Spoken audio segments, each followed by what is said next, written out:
Muy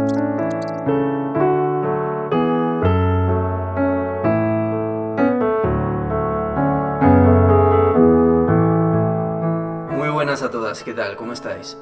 Bienvenidas a un nuevo episodio. En esta ocasión tenemos una entrevista con Eduardo Fonseca, psicólogo especializado en ámbitos como la psicosis o la conducta suicida, temas sobre los que versará la charla de hoy. Además de Eduardo, contaremos con la ayuda de Paloma Gil, una completa crack. ¡Y encima gallega! Y nada, antes de comenzar, simplemente recordar lo de siempre. Tenéis en la descripción nuestras plataformas de mecenazgo, tanto Patreon como PayPal. Si queréis donar, echar un cable, bienvenido es. Y si no queréis, pues nada, no pasa nada. Sin más, ya sí que sí, os dejo que disfrutéis del episodio.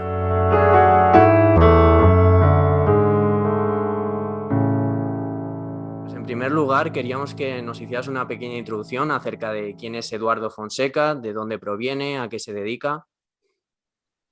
Muy bien, pues bueno, buenos días o buenas tardes a todos y a todas. Lo primero que tengo que comentar es que os agradezco enormemente el trabajo que estáis haciendo, que para mí es encomiable. Y desde aquí, pues eso, mi sincero agradecimiento porque creo que vuestra labor es esencial para la difusión de la psicología. Y es un hueco que no estaba hecho en las redes sociales y no solo difundirla, sino difundirla con rigor y veracidad y desde un punto de vista científico, y creo que eso lo estáis logrando. Así que mi más sincera enhorabuena y en todo lo que podamos ayudar los psicólogos en general, pues ahí nos vais a tener siempre a vuestro lado, ¿no? Pues bueno, Eduardo Fonseca es una persona que ahora mismo vive en La Rioja, que es de origen obetense, Carballón, pues que nació allí por diciembre del 81 y bueno, pues de pequeño era una persona muy movidita, se dedicó a toda su vida a hacer deporte, así a un nivel un poco medio alto y bueno, por condiciones y circunstancias causales y casuales, pues mi entrenador de judo era psicólogo y siempre lo tuve un poco como referencia y el último año en COU, pues casi sin meditarlo mucho, pues decidí hacer psicología. Entré en Oviedo, que es uno de los principales bastiones de la psicología española, con mentores y profesores, pues Marino, Serafín Lemos, José Muñiz. Entonces, bueno, pues pasé por todos ellos, con sus cosas buenas y malas. Y bueno, cuando acabé la carrera en el 2000, la hice del 99 al 2004, pues me matriculé en el doctorado, en el máster de terapia de conducta de la UNED de Vallejo y me puse a hacer el PIR, ¿no? Entonces, además, pues daba clases en colegios de judo y cosas así. Entonces, bueno, ese año, esos 5 o 6 meses estudié el PIR y mientras estaba estudiando el PIR salió una beca FPI, que es una beca que se le da a la gente con, entre comillas, con mejores expedientes. Y ahí un poco me presenté al PIR, quedé el número 214 aproximadamente, hace, pues eso, 2004, 2005. Y nada, ahí lo dejé y entré a dar clase en la universidad y bueno, pues me doctoré con el grupo de José Muñiz, que sabéis que es un catedrático de psicometría, y con Serafín Lemos, que es un catedrático de psicopatología, que es el director de papeles del psicólogo, y siempre siguiendo muy de cerca a Marino. Y bueno, cuando acabé mi beca FPI allí por el 2009-10 estuve en el extranjero bastante tiempo y cuando vine para aquí tuve varias opciones y era justo en el momento casi de la crisis y entonces recalé en la Universidad de La Rioja por diferentes motivos. También tenía algunas becas postdoc en otra universidad, etcétera, y también tenía trabajo en Estados Unidos, pero siempre tuve claro un poco que mi idea era volver a España porque yo me había formado con becas y contratos del Ministerio Español. Me habían ofrecido un buen trabajo en Manhattan, en una universidad muy prestigiosa, después de pasar un cribado muy importante, y decidí venir para aquí, lo más cercano a Asturias, porque aunque en aquel momento tenía 27, 28 años, no te consideras maduro, pero no sé si lo eres hasta tal punto como te consideras. Y nada, llegué a La Rioja a dar clase, pensando que iba a estar un año o dos, y ahora ya en septiembre hago 11 años, ¿no? Entonces, pues mi formación básicamente es muy sólida en estadística y en psicometría, y siempre en el intersticio con la clínica, ¿no? Entonces empecé en el campo de la psicosis y continúo. Y últimamente pues me fui ampliando a otros áreas, como por ejemplo el suicidio, la salud mental en general, los tratamientos psicológicos, ¿no? Entonces un poco, no sé si eso es un buen resumen de mi Sí. persona, pues soy padre, tengo también dos hijas preciosas, ahora mismo soy vicerrector de la Universidad de La Rioja, que es un puesto de gestión muy importante, y soy un apasionado de la psicología y me lo tomo como muy en serio, es decir, quiero que la psicología sea una profesión digna, que tenga manuales dignos, me gusta siempre sumar, trabajar, a todo lo que me piden me intento también sumar y siempre con ese espíritu de sumar y de aunar fuerzas para nuestra profesión, ¿no? Entonces, pues no sé, eso es un poco, no sé si sirve como resumen de mi Sí. autoimagen y mi... No lo tenía preparado, pero bueno, así, háblame de ti, como la canción, ¿no? Pero pues eso es un poco... No sé si me quieres hacer alguna pregunta en concreto o no. No soy una persona con una gran, digamos, capacidad intelectual, pero sí me considero muy perseverante y tenaz. Y sabéis que el rendimiento es igual a capacidad por esfuerzo. Algunos añaden la actitud, pero para mí la actitud entra del esfuerzo y entonces soy de los que opino que la persistencia y la tenacidad es muy importante en la vida, ¿no? Así que, pues, no sé, eso es un poco el... No, nada más, simplemente antes de entrar con lo de la psicosis, esto pues como te he dicho antes fuera de cámaras no lo íbamos a tratar, pero como tú mismo has hablado del PIR, de que tú lo hiciste y creo que el mensaje que has lanzado antes pues a lo mejor sí que está bien que lo digas, si quieres recalcar lo que decías antes me parece importante para, pues bueno, para... Respecto al... Sé que hubo bastante polémica respecto al examen PIR, obviamente yo no lo hice, no estuve en ello, un poco me sigo por las redes sociales, lo que se comentó, etcétera. En general, yo creo que más allá del examen, el examen PIR trae una derivada interesante, que es que hay un movimiento colectivo, global, de la psicología, sobre todo clínica, ¿no? Y yo creo que eso es sumamente interesante. Eso es muy importante que, por lo menos en mi historia reciente, no he visto un movimiento, al menos en las redes sociales, que sé que es una visión un poco sesgada, pero bueno, es una visión de ese movimiento de los viernes y de una idea de ir todos en común hacia algo que es un secreto a voces, que es la necesidad de dotar de recursos a la salud mental, ¿no? Y que sin salud no hay salud mental. Entonces yo creo que lo que ha ocurrido con el PIR, o por lo menos lo que se comenta que ha ocurrido con el PIR, yo creo que es necesario que obviamente que se aborde, pero más allá del examen PIR, porque yo recuerdo que cuando yo me examiné había 30 o 40 preguntas que no sabíamos de dónde salía. Cualquiera que preguntes en el examen PIR todos los años, siempre hay 30 o 40 preguntas. Este año pues, creo que hubo alguna que salía un poco de contenido, que yo creo que, dado la situación de pandemia, etcétera, pues yo creo que la gente ya dijo hasta aquí, pero eso de fondo va también de la mano de este movimiento de ponernos todos de acuerdo, todos los psicólogos en algo de acuerdo, que es pedir más recursos, que por lo menos eso yo creo que es un movimiento que emerge. El concepto de emergencia a mí me encanta, ¿no? Que el todo es más que la suma de sus partes y yo creo que eso es sumamente interesante, ¿no? Vosotros ayudáis a ese momento de emergencia, las nuevas generaciones también ayudamos a ese momento emergencia, de ayudar, Entonces, bueno, sé que es una parte del asunto.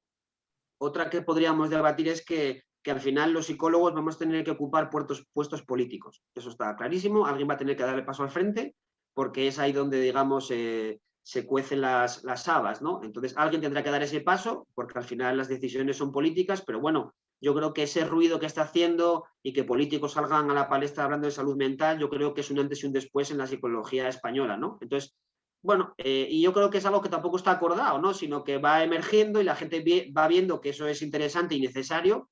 Y yo estoy muy orgulloso de ese movimiento, ¿no? Al que, bueno, pues que me gustaría que mucha más gente se sumara porque es la forma de hacer un poco fuerza, ¿no? Y de poner a la psicología donde se merece por derecho propio, que es en el epicentro. Ya sé que normalmente barremos para casa, ¿no?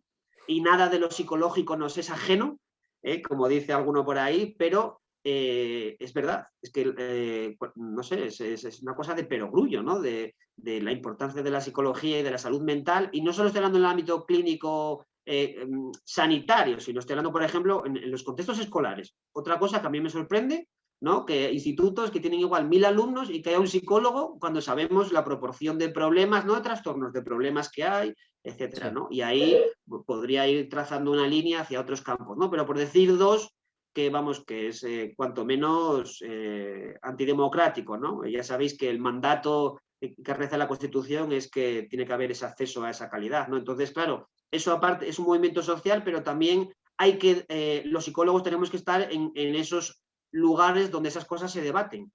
Y claro, cuando digo psicólogos me refiero a gente que represente a todo el colectivo, etc, etc, etc, ¿no? Entonces, yo creo que eso es muy importante, eso está ahí en el background colectivo y yo creo que, bueno, pues que es una tendencia de la que igual yo estoy muy contento, ¿no? Hmm. Genial. Pues ahora, si te parece, empezamos a entrar un poco más en tema. Y Venga. queríamos preguntarte sobre la psicosis, porque dices que estás trabajando en ello. Entonces queríamos preguntarte, con tus palabras, ¿qué se entiende a día de hoy por psicosis? Bueno, es muy buena pregunta esa, ¿eh? Ya veo que habéis hecho los deberes, ¿eh? Es una pregunta compleja, ¿eh? En nuestros diferentes trabajos y a nivel mundial todavía no hay una definición consensuada de lo que entendemos por psicosis, ¿no? Obviamente podemos recoger a nivel histórico los principales popes del campo de la esquizofrenia, etcétera, pero a mí me gusta la idea de psicosis porque digamos que también deja un poco de lado el estigma asociado a la esquizofrenia, pero básicamente me gusta la idea de psicosis y de síndrome psicótico, etcétera, porque realmente es un conglomerado de síntomas que en función, o de dimensiones psicopatológicas sintomáticas, que en función de cómo se entremezclan, surgen diferentes entidades clínicas, ¿no? Entonces, ese concepto de que hay diferentes dimensiones diagnósticas que oscilan en un continuo, que por ejemplo puede ser la dimensión positiva como alucinaciones y delirios, la dimensión negativa como anedonia, bulia, apatía, la dimensión afectiva o la dimensión desorganizada, y cómo se entremezclan dentro de un continuo que va pues, desde la población general hasta el ámbito, hasta digamos, la frontera clínica, pues digamos que responde muy bien a lo que a mí me gustaría un poco que se entendiera por psicosis, ¿no? Entonces, digamos que al final lo que llega, lo que se diagnostica como psicosis, pues posiblemente sea un conjunto múltiple de trastornos con etiologías totalmente diferentes que tienen esa expresión fenotípica, pero que todavía no sabemos cuáles pueden ser las posibles causas o razones que eso lleva a tener pues, experiencias psicóticas, ¿no? También me gusta la idea dentro de psicosis de poner en el epicentro a la persona, ¿no? A la P de persona en el centro, dentro de un modelo biopsicosocial, obviamente, o no gen por ambiente, sino gen por persona por ambiente, y recuperar para la psicología un campo que es radicalmente psicológico.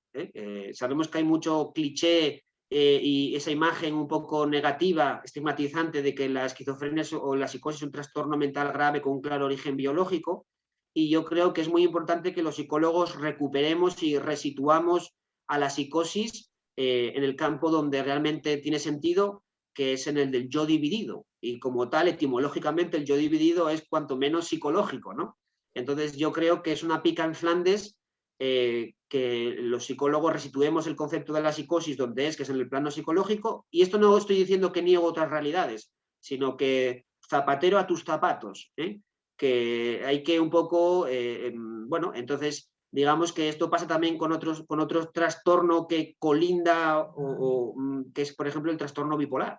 El trastorno bipolar es casi inexistente estudiado por los psicólogos españoles a nivel mundial. Casi no hay, una revisión que acabamos de hacer, casi no hay estudios que solo testen o validen el tratamiento psicológico para trastornos bipolares sin tratamiento farmacológico. Podríamos debatir luego si tiene el tipo de tratamiento, ¿no? Si queréis, pero para mí la psicosis es una experiencia radicalmente humana que experimenta una persona dentro de esa diversidad inherentemente humana, ¿no? Y como tal, bueno, pues hay que entenderla así y hay que entender básicamente el fenómeno como un fenómeno pues, personal, ideográfico, contextual, biográfico, ¿no? y los síntomas siempre como intencionalidad, si es que se tienen que llamar síntomas o experiencias, ¿no? Como respuestas a contextos, ¿no? Más que síntomas, tal vez habría que ver según Marino, ¿no? Pues eso, conductas sujetas a contextos, ¿no? Y esa intencionalidad que tiene las experiencias psicóticas. Respecto a esto último que comentabas, me ha recordado un poco a la teoría de redes, ¿no? Entonces quería preguntarte un poco Ah, en tu opinión, ¿qué ventajas e inconvenientes aporta esta respecto a un análisis funcional? bueno, es muy buena pregunta también. No quiero hacerte aquí reward o refuerzo social, pero voy a intentar separar un poco. Daría para hablar 5 o 6 horas esto, pero es que para mí el análisis de redes tiene mucho de análisis funcional. No, en la base lo que hay en el análisis de redes, bueno, vamos a ver, voy a ir un poco, un poco antes, ¿no? Para que la gente igual no está habituada. Un problema que ocurre acuciante en el campo de la psicología, y ahí una de las críticas también de la gente del PIR es el modelo bio-bio, ¿no? El modelo cerebrocentrista, biológico, etcétera, ¿no? Entonces, no vale solo criticar el modelo biológico o el modelo cerebrocentrista, hegemónico, etcétera. No voy a hablar de esto porque en Grama tiene muchísimos episodios sobre el tópico, pero sí quiero linkearlo con esos, y ahí podéis poner los links de Engrama donde Marino y Freixas hablan de estas cosas, pero no vale solo criticar el modelo biológico, hay que proponer respuestas, hay que dar respuestas a eso. O sea, hay que proponer soluciones, hay que sacar nuevos modelos, y entonces uno de esos modelos que surgen, hay muchos, ¿no? Pues uno de ellos es los modelos de sistemas complejos dinámicos, ¿no? Los modelos de sistemas complejos dinámicos entienden que el ser humano, la persona, es un ser en continuo cambio, con propiedades emergentes, que es más que la suma de sus partes, donde los cambios no son lineales, sino que son no lineales. Y dentro de esos modelos de sistemas complejos dinámicos, que es un tema sumamente interesante como la teoría del caos, un poco lo que viene a poner encima de la mesa, que esta idea de sistemas dinámicos ya parte también de modelos de la psicología del desarrollo con los cambios motóricos, ¿no? Que a veces hay saltos cualitativos que no simplemente son lineales, la idea del tipping point, de una bolita que va en un valle y en función de la hemostasis, etcétera, va rotando hacia otras ideas, tiene que ver también con la teoría del paisaje epigenético de Waddington, pero bueno, básicamente, pues dentro de esta crítica, pues realmente tenemos a mí me gustó mucho la idea del modelo de redes porque, primero, pone el acento en la unidad de análisis del psicólogo, que son las experiencias, las conductas, los síntomas, los estados mentales, llamarlo como queráis. Eso es muy importante. Y hace una deconstrucción, que ya no habla de síndromes, sino de síntomas o experiencias, ¿no? Y no solo eso, sino que además inherentemente este modelo de redes parte de algo que es de sentido común, que es que todo está relacionado con todo, pero no del todo. Entonces, además, va a la raíz de la crítica del modelo de causa latente común, ¿no? Que es que está la psicosis aquí, la psicosis emerge y eso provoca alucinaciones, delirios, que sabéis que eso lleva al razonamiento tautológico y a la cosificación, ¿no? ¿Por qué tengo alucinaciones? Porque tengo esquizofrenia. ¿Por qué tengo esquizofrenia? Porque tengo alucinaciones.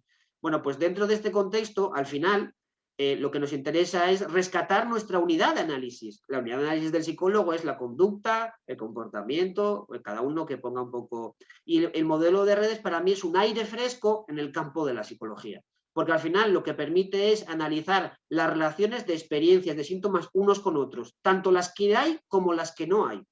Y entonces el trastorno, si lo hubiere, está en la red, en la conexión entre los diferentes elementos. Esa idea es muy interesante.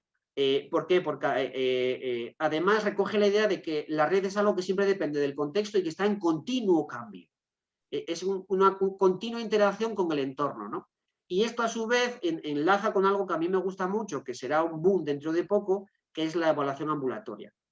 El modelo de redes epistemológicamente, no voy a hablar aquí en términos filosóficos, pero recoge la importancia de la interacción de síntomas con síntomas, también tiene un labor didáctico porque tú se lo puedes presentar al paciente para que lo entienda, etc, etc, etc, ¿no? Pero básicamente los modelos de redes encajan muy bien con esa idea de ideográfico, contextual, fenomenológico, más que causas, razones, cultural, y bueno, pues con esa idea un poco y lingüística, ¿no? Operante también. Entonces, yo creo que pues, básicamente podríamos estar hablando de lo mismo, ¿no? De hecho, hoy en un curso que dimos de conducta suicida, yo explicaba el análisis funcional con dibujos de redes, ¿vale? Que es algo también muy instintivo, que tiene un labor pedagógico, etc. Bueno, y por continuar, esto del modelo de redes va con algo que es sumamente interesante, que es la evaluación y la intervención ambulatoria, ¿no? Que es básicamente evaluar e intervenir en el contexto real de las personas. Esto trae cosas positivas y negativas, pero básicamente es que si la conducta es contextual, ocurre en el día a día, en el fluir, en la interacción con el contexto, no podemos evaluar a las personas en un laboratorio, en una consulta. Hay que salir a evaluar a esa persona ideográfico en ese contexto, en reacción con el entorno de forma intencional en el día a día. Y eso es lo que permite la evaluación ambulatoria. Nosotros ahora estamos generando una web y una aplicación para ponerlo libre para todos los psicólogos españoles. Y esto un poco va a ser la hora de elaboración ambulatoria, que no quiere decir que vamos a suplantar los métodos tradicionales. Entonces, básicamente lo que se permite es ver cómo evoluciona esa interacción de síntomas en el tiempo. En función de cómo interacción esos síntomas, se evoluciona en el tiempo dentro de un modelo de estadios. Puede ser que esa interacción quede ahí contenida, puede ser que esa interacción de síntomas evolucione hacia un trastorno, por ejemplo, bipolar, depresión, psicosis, conducta suicida, etcétera, ¿no? Entonces, digamos que incorpora también esa visión dinámica, ¿no? o longitudinal, ¿no? Además de ser una forma de evaluar mucho más ecológica, que evita muchos errores, contextual, mucho más fiable y sobre todo porque al final hace microdiseños longitudinales intensivos que representa más de forma real a la conducta humana. Imaginaros, cuando evaluamos, en general, imaginaos que yo os pongo una nota de una partitura de Beethoven, ¿no? Eso es como evaluamos. La evaluación ambulatoria lo que hace es que pongas más notas en esa partitura, es decir, que tengas, digamos, casi todo el hilo de la partitura. Y eso es, digamos, que creo que representa fielmente lo que para mí es la psicología, ¿no? No sé si tienes alguna otra pregunta. Es un resumen esto, ¿eh? No, sí, sí, pero muy claro, gracias. Ya la última antes de dejarle a Marcos hablar, que si no estoy acaparando yo. Quería preguntarte que por qué la psicosis es tan relevante para ti. Tú en otras entrevistas ya has hablado que ha sido un poco como según se fue dando la situación, un poco suerte, por así decirlo. Sí. Pero al fin y al cabo has seguido manteniéndote en esto y parece que te gusta, entonces que nos hables un poco de tu experiencia. Bueno, yo no lo comenté, pero bueno, en ese periodo entre que acabé la carrera, bueno, las prácticas extracurriculares, acabé la carrera, etcétera, trabajé mucho tiempo con trastorno mental grave, ¿no? Entonces, sí que empecé, bueno, claro, el campo de la psicosis, cuando tú empiezas psicología, te dejas llevar, no tienes un conocimiento de la psicología como es per se, tienes expectativas que se van cumpliendo o no, ¿no? Entonces, claro, cuando tú entras, yo, bajo mi modesta opinión, cuando yo entré en psicología, pues me había leído un librito muy bueno de Pinillos, Principios de la Psicología, que para mí es un libro con sus cosas, y claro, está escrito hace mucho tiempo, pero era un libro que me dio una visión, pero claro, tú tenías la visión de la psicología como algo clínico. Y claro, cuando entras en la carrera, por ejemplo, yo, estoy hablando de mi caso, pero que entiendo que puede ser el caso de mucha gente, y eso luego también te ata luego a escoger el PIR, porque también hay otras salidas muy buenas, ¿eh?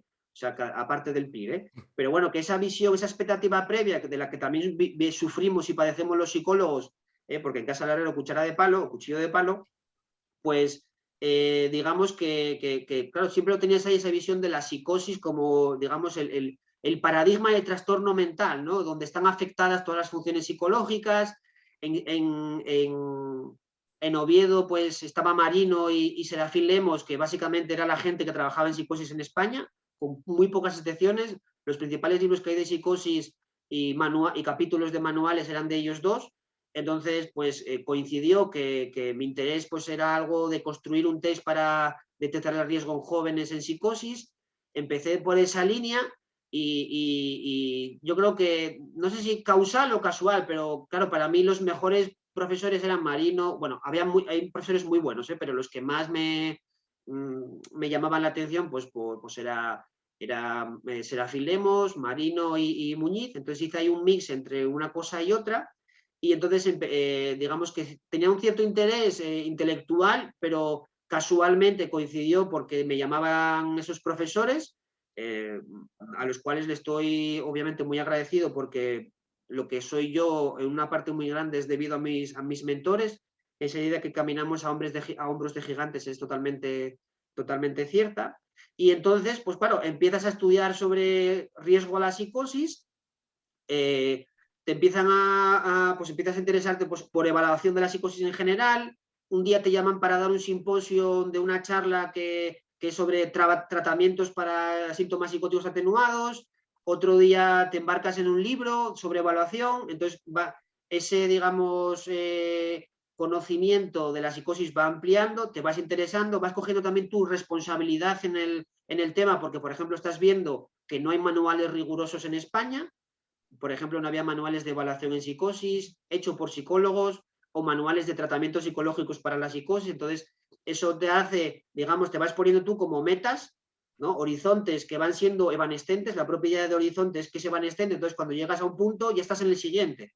Y llega un momento, pues, que bajas la cabeza y vas haciendo cosas, y cuando pasa 10 años, te das cuenta de que estás gordo, calvo, con hijos, coche de mayor, etcétera, ¿no? Pero es un poco irónico, pero la vida es así, bajas la cabeza y eres muy responsable y rindes porque el sistema académico te obliga a rendir y a producir mucho, y cuando ya alcanzas una edad, pues igual a la mía, ahora a los 39, y con una cierta estabilidad, levantas un poco la cabeza y puedes ver el paisaje, ¿no?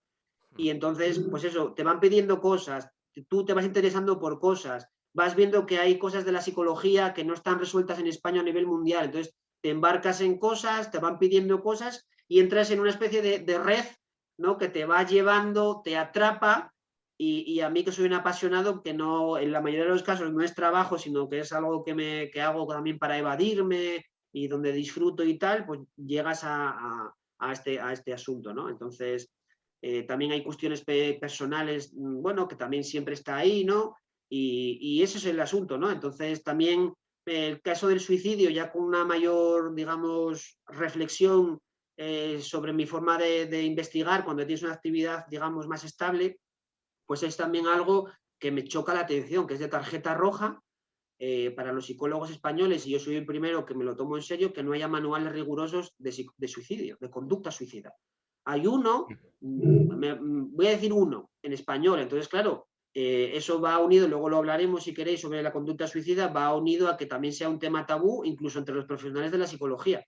Entonces, algo hay que hacer. Entonces, estamos ahora pensando en sacar un manual junto a mi compañera Susana Al-Jalabi sobre psicología de la conducta suicida, ¿no? Estamos ahí pensando el índice, etcétera, pero que también es algo que cómo es posible, ¿no? Y ahora mismo todo el mundo está poniendo a investigar sobre suicidio, pero no hay un manual riguroso actual que me digas, toma, coge y léetelo.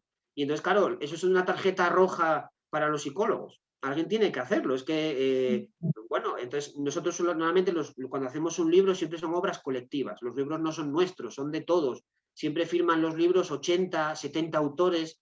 ¿Y por qué? Porque consideramos que la psicología es algo colectivo, ¿no? Y que tiene que responder a demandas. Y trayendo otra vez aquí a Marino, claro, no vale que la psicología boyante española vaya a cualquier puerto. Hay que tener claro que hay algunas cuestiones que no hay que dejar olvidadas.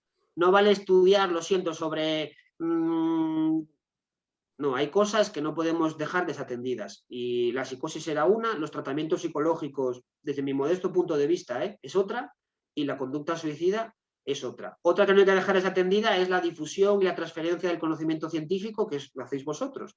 Pero hay cosas que yo creo que todos estamos de acuerdo en que hay que atender por la profesión, pero más que allá por la profesión, por dar respuesta a la gente que tiene necesidad. Si no hay manuales, ¿cómo se forma la gente? ¿Cómo atiendo yo si no soy experto en conducta suicida y me viene un paciente? ¿No? ¿Cuál es el state of the art de cuáles son los tratamientos psicológicos que funcionan? Eso, si yo tengo esos manuales, me permite dar una atención psicológica de calidad, inclusiva, luchar por recursos, etc. Bueno, hay muchos aspectos a comentar, ¿no? Pero eso es un poco, al final, hay parte de casual, parte de causal, y así es un poco, y parte y una pizca de pasión, y así es un poco mi respuesta. No sé si te contesté, pero como casi todo en la vida, ¿no? Con el tema de la conducta suicida, pues luego seguiremos, pero ahora volviendo un poquillo al tema del espectro psicótico, al final siempre existe una gran controversia entre el peso que corresponde al acervo genético y el peso que quizá corresponde al ambiente. Y te quería decir que si te aventuras a dar unos porcentajes, unas estimaciones. Ajá. Bueno, te agradezco tu pregunta. Esta es la pregunta, ¿no? El santo grial. Bueno, entonces, lo primero es que a mí no me gusta hablar de causas porque directamente me entrampa en una no respuesta. Me gusta hablar más de razones, ¿no? Por otro lado, también la pregunta que me formulas ya de por sí me ancla a responder de una forma o de otra. Entonces, con el permiso, no puedo responder si me dices que es uno u otro, es como que es antes el huevo o la gallina. Ya digamos que la respuesta me condiciona, ¿no?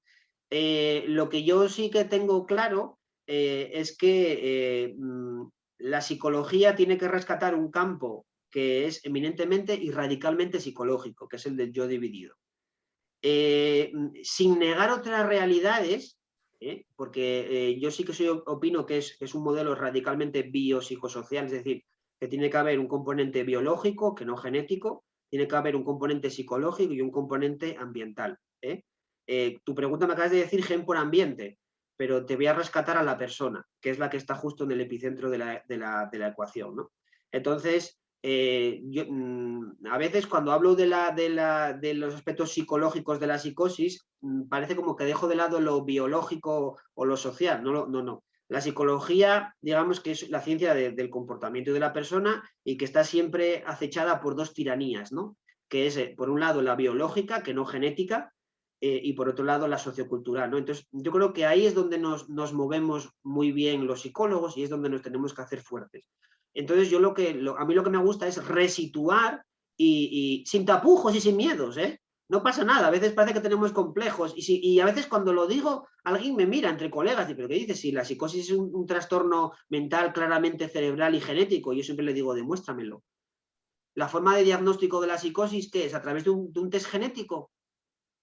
Si alguien me puede decir que la causa suficiente y necesaria de la psicosis es un gen o un conjunto de factores genéticos o biológicos o que es una hipofrontalidad o de un receptor, si me lo demuestra que eso es causa-efecto, yo estoy encantado de... Pero estamos lejos de ello y de hecho lo que ha demostrado un poco la literatura es que después de mucho buscar el santo grial en el aspecto genético no se ha encontrado nada. Y al final, ¿dónde volvemos a buscar? A la persona. Entonces la coges y vas a la American Journal of Psychiatry y traen como editor principal la vuelta a la fenomenología. Pues claro, por supuesto, ¿no? Entonces, para mí siempre es una interacción biopsicosocial donde el epicentro de la ecuación es lo psicológico y donde creo que es un poco donde viene la razón de ser de la importancia de la psicología. Y al hilo de esto, pues obviamente el tratamiento de elección para la psicosis, permítame que se me diga esto, y para que nos lo empezamos a creer y crear nuevas realidades y mundos, es el tratamiento psicológico. Y esto no lo digo yo, sino lo dicen las guías NICE, y puede ir de la mano o no del tratamiento farmacológico, pero en un conjunto de personas el tratamiento psicológico puede ser una primera opción de tratamiento. Entonces, claro, esto es romper un muro que había ahí que nos va a tardar tiempo, pero las nuevas generaciones que se están formando en ello van a tener otro formateo y eso es lo que me interesa a mí, ¿no? Que no partamos de muros de cristal y de hacer estudios rigurosos. De hecho, sabéis que cuando falla la medicación siempre se recurre al tratamiento psicológico, es decir, que funciona incluso cuando no funciona la medicación, ¿no? Entonces, dentro de ese contexto, un poco a mí lo que me gusta es poner el acento. No me atrevería a decir un porcentaje, porque realmente debería haber una palabra que sería biopsico o interacción persona genética, o bueno, biológico, sociológico, ¿no? Entonces, yo a mis alumnos se lo suelo explicar con una moneda que tiene cara y cruz. Es inseparable, es indisociable. Y ahí no está el debate, o sea, ahí no está digamos, el meollo de la cuestión. El meollo de la cuestión está en buscar nuevos modelos que superen ese dualismo o ese gen por ambiente y vayan a modelos, pues a mí me gustan los modelos radicalmente psicológicos. El modelo de redes es uno, pero el modelo fenomenológico que va unido al modelo de redes, porque los síntomas, obviamente, pues tiene esa idea. Entonces, no sé si te contesté o no, pero para mí la psicosis es una experiencia radicalmente humana. Tengo muy claro que los genes no codifican conductas. Obviamente no somos ángeles, la biología y la genética está ahí, pero para mí lo que tenemos que hacer los psicólogos es resituar y sin tapujos y de forma contundente el estudio de la psicosis en lo psico. Y eso es un poco el mensaje que a mí me gustaría enviar, sin tapujos y sin miedos. Bueno, parece que cuando se dice esto hay gente que se sorprende, ¿no? Y cuando lo lee, bueno, pues yo reto a cualquiera que me esté escuchando a ver si encuentra algún marcador genético que explique la psicosis o de tinte sociocultural. De hecho, cuando se estudian los principales factores de riesgo en estudios de metaanálisis, salen experiencias traumáticas tempranas, a veces salen complicaciones obstétricas, sale el ambiente familiar, sale los propios síntomas subclínicos. Esos serían básicamente los principales factores de riesgo, que no causales, porque es muy difícil establecer cuál es la causa, ¿no? Por eso es mejor poner razones y ya sabéis que nadie se vuelve loco sin una razón. Entonces, y cualquiera que trabaje con pacientes, no me gusta la palabra pacientes, prefiero hablar de personas con diagnóstico pues sabe que normalmente hay una fundamentación ahí de aspectos de su biografía y de sus circunstancias, ¿no? Entonces hay que entender más la intencionalidad de esa experiencia que digamos que algo como algo latente que emerge, que no sé de dónde emerge y al final estamos ahí entrampados y no hay una solución ni un avance en el conocimiento científico, ¿no? No sé si te contesté o no a tu Sí. pregunta, Sí, pero sí, por ahí voy. Te nos has adelantado un poco a la siguiente pregunta, pero bueno, retomando lo que has dicho sobre que la terapia cognitivo-conductual, por ejemplo, funciona cuando los fármacos no, e incluso que la psicoeducación en fase aguda ha visto que reduce la recaída. Y bueno, al fin y al cabo se está viendo un poco como que la terapia psicológica puede ser útil más allá de la medicación. ¿Tú consideras que en algún punto se podría prescindir totalmente de la terapia farmacológica? Bueno, es una pregunta, pero me voy a mojar. Ya hay algún estudio que demuestra, estudio serio, riguroso, que demuestra que en un conjunto de personas con psicosis podría ser eficaz hasta ahora. Ahora solo tenemos estudios de eficacia, que el tratamiento de elección podría ser el tratamiento psicológico. Hay un estudio de Francey en el Schizophrenia Bulletin, hay dos papers muy buenos de Morrison, que sabéis que es uno de los popes en terapia cognitivo-conductual en psicosis a nivel mundial. Entonces, yo me atrevería a decir que en un subconjunto de personas que todavía hay que definir, y obviamente no me atrevo a decirlo de forma así gratuita, las guías todavía indican que el tratamiento de elección es el combinado, pero si la persona lo acepta una vez comentado que parece que hay estudios que indican que se mejora el tratamiento farmacológico con el psicológico, que solo potencia, y si la persona lo acepta y quiere como principal opción de tratamiento, no uno psicológico al albur, sino el que un poco está encima de la mesa, el tratamiento cognitivo-conductual para la psicosis, obviamente con una monitorización, con un análisis, que la familia esté de acuerdo, hay que analizar muy bien la sintomatología, etcétera, pero se ve que hay algún estudio que parece apuntar, abre la puerta a que el tratamiento psicológico se pudiera dar sin el tratamiento farmacológico en un subconjunto. No estoy hablando de todos, obviamente, porque claro, cualquiera que ha trabajado en clínica sabe que si viene una persona con un alto componente agresivo o con una sintomatología muy florida, pues hay que medicar, obviamente, ¿no? Pero además de lo que tú comentas, claro, estamos hablando, por ejemplo, de digamos que ya de un primer episodio psicótico, ¿no? Pero si vamos un poco hacia atrás, en un campo que nos gusta mucho a nosotros, que es de la prevención, el principal indicador de riesgo para tener psicosis es haber experimentado síntomas psicóticos subclínicos antes, ¿no? Y ahí se ve que el principal tratamiento de elección también es el tratamiento cognitivo-conductual. Y otro modelo que se llama la terapia psicológica integrada, y no se recomienda el tratamiento farmacológico. Entonces, obviamente, lo suyo sería, pues, a día de hoy una combinación, pero ya hay estudios científicos que apuntan, que apuntan que el tratamiento psicológico podría ser la primera opción de intervención, al menos en un subgrupo, ¿no? Y lo dicen estos estudios, lo dicen las guías NICE, Y también lo comenta por encima la British Journals, la Asociación Británica de Psicología Clínica, en un documento que yo recomiendo leer, que es sobre comprender la psicosis, y ahí ponen encima de la mesa que la psicosis es una experiencia humana dentro de esa diversidad humana y que el tratamiento psicológico es una opción. El tratamiento psicológico que estamos abordando aquí es el cognitivo-conductual, que va a veces de la mano del tratamiento de las intervenciones familiares, pero hay muchos otros en las diferentes, digamos, estadios o etapas de la psicosis, ¿no? El tratamiento asertivo comunitario sería otro cuando ya digamos que estamos en los momentos más crónicos.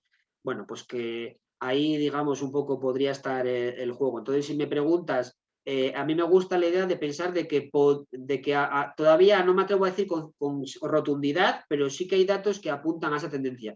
Y hay que seguir investigando, ¿no? Pues, por ejemplo, se puede seguir investigando, como tú acabas de comentar, con la psicoeducación individual y familiar. Se tiene que seguir trabajando con las terapias contextuales. Ahora hay modelos muy sofisticados que hacen una mezcla de rehabilitación cognitiva con modelos contextuales, con terapia cognitivo-conductual.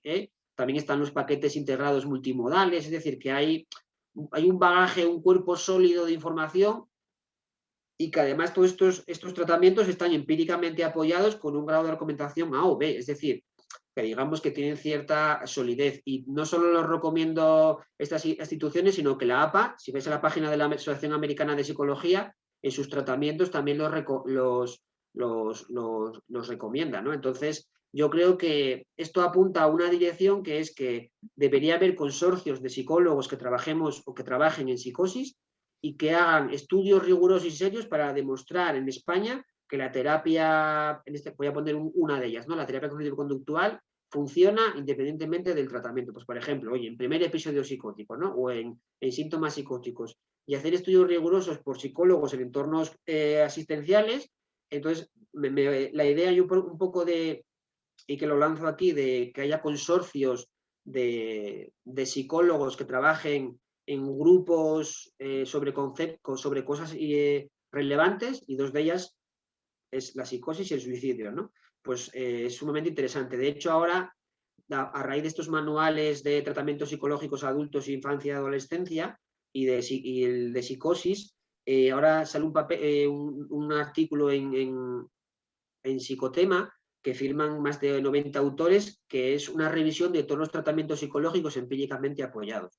Entonces, eso podía parecer en forma de broma, que ya nos parecemos a los estudios de farmacología y parece que somos aquí la Agencia Europea del Medicamento, pero no, el mensaje no es ese. El mensaje es que se están haciendo labores coordinadas entre 100 psicólogos, 100 profesionales, que fueron estos, y ese es un mensaje muy interesante, porque a veces, si se ve la psicología española, parece que hay relaciones entre grupos, pero está todavía muy particionada. Entonces yo creo que esto va al hilo del comentario que comenté de movimientos globales, donde múltiples grupos de consorcios de psicólogos hagan cosas en común. Más allá de una asociación, o de intereses, digamos, de asociaciones, o de intereses, sino del interés es la psicología, ¿no? Entonces, eso lleva un esfuerzo muy grande, coordinar a muchas personas, pero eso es un ejemplo de cosas que a mí me parecen interesantes, ¿no? Dentro del Open Science, dentro de la difusión y sobre todo de que haya documentos actuales de aspectos sumamente relevantes como son los tratamientos psicológicos en castellano, en español, que yo entiendo que el inglés es muy interesante, pero a mí nos interesa también que no solo que los jóvenes se estudien y tengan ese material, sino los más senior, pues que se actualicen muy rápido con este tipo de material. Es decir, tienen muchas lecturas, ¿no? Pero yo creo que eso es cuanto menos una responsabilidad que tenemos, ¿no? Y respecto a esto que comentabas de como que hay distintos perfiles, por así decirlo, de personas con psicosis, me hace recordar un poco todo el tema del estigma que hay, ¿no? Respecto, bueno, a la esquizofrenia concretamente, pero a todo el espectro psicótico. Y comentábamos antes, Marcos y yo, que en tus manuales es muy interesante, bueno, en vuestros manuales, que ponéis casos reales y que esto tal vez podría contribuir a desestigmatizar en parte.